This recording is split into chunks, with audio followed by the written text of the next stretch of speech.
దువ్వాడ శ్రీనివాస్ వ్యవహారంలో మరో రచ్చ షురూ అయింది. దివ్యల మాధురి వివాదాస్పద ఇంటికి చేరుకోవడంతో గొడవ మరింత ముదిరేలా కనిపిస్తోంది. నెల రోజులుగా దువ్వాడ వాణి పిల్లలు అదే ఇంట్లో నిరసన వ్యక్తం చేస్తున్నారు. దివ్యల మాధురి ఇంటికి రావడంతో దువ్వాడ వాణి ఆమె కూతుళ్లు ఆగ్రహం వ్యక్తం చేస్తున్నారు. ఇంటి లోపలికి ప్రవేశించేందుకు కోర్టు అనుమతి ఇచ్చిందంటూ వాణి చెప్తున్నారు. గత నెల 8వ తేదీ నుంచి ఇంటి వరండాలోనే నిరసన తెలియజేస్తున్నారు దువ్వాడ వాణి ఆమె పిల్లలు. మాధురి అనే వివాహితతో దువ్వాడ శ్రీనివాస్ కలిసి నివసిస్తున్నాడని వాణి ఆరోపిస్తున్నారు. దీని మీద పెద్ద ఎత్తున వివాదాస్పదమైంది. దువ్వాడ శ్రీనివాస్ వ్యవహారంలో మరో ట్విస్ట్ అయితే చోటు చేసుకుంది.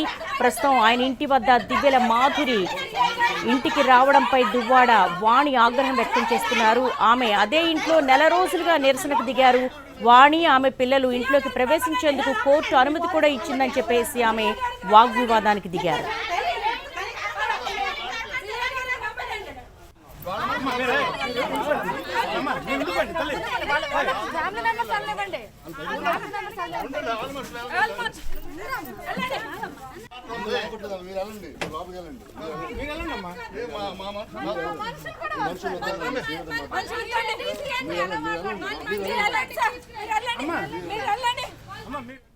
గత కొంతకాలంగా దువ్వాడ శ్రీనివాస్ వ్యవహారం రచ్చగా మారుతోంది.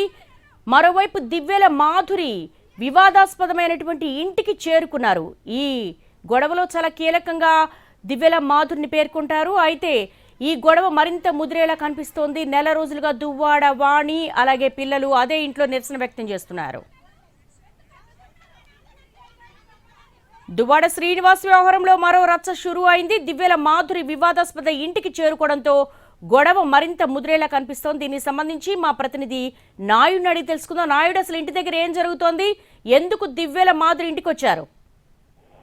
దేవి, ఏదైతే గత నెల రోజులుగా మనం చూస్తున్నామో ఎమ్మెల్సీ దువ్వాడ శ్రీనివాసు ఆయన భార్య వాణి మరియు కుమార్తెలు కుటుంబ వ్యవహారంగా చూసినటువంటి ఇష్యూ. దానిలో మాధురి అనేది ఆమె ఇల్లీగల్ ఎఫ్ఐఆర్ ఉందని చెప్పి ఆరోపణల వరకే పరిమితమైంది. అయితే తాజాగా ఈ రోజు చోటు చేసుకున్నటువంటి ఘటన ఏదైతే ఉందో అది మాధురి ఈ వివాదాస్పద ఇంటికి ఎంటర్ అయింది. అక్కడ నుంచి ఏదైతే టెర్రస్ పై నుంచే ఫోటోలు వీడియోలు తీసుకున్నటువంటి తరుణంలో ఏదైతే వాణి కుటుంబ సభ్యులందరూ కూడా ఇంట్లోకి వెళ్లేందుకు ప్రయత్నించారు. అయితే దీనికి సంబంధించి గత 2 రోజులుగా కొన్ని కీలక పరిణామాలు చోటు చేసుకున్నాయి.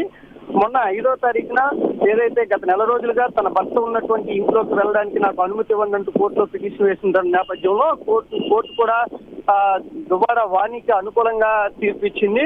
ఏదైతే పోలీస్ ఎయిడ్ తీసుకుని లోపలికి ఇంట్లోకి వెళ్లేందుకు అనుమతి ఇస్తున్నట్లు ఒక కోర్టు ఆర్డర్ అయితే ఇచ్చినటువంటి పరిస్థితి చూసాం. దేవి, నిన్న అది 5వ తారీఖున ఆ తీర్పు వచ్చిన తర్వాత నిన్న ఒక కీలక పరిణామం చోటు చేసుకుంది. నిన్న 6వ తారీఖున తన ప్రియురాలు ఎవరైతే మాధురి ఉందో ఆమె పేరున మొత్తం కొత్త ఇల్లు వివాదాస్పదమైన కేంద్ర బిందువైనటువంటి ఇల్లు ఏదైతే ఉందో. Right Naidu, thank you.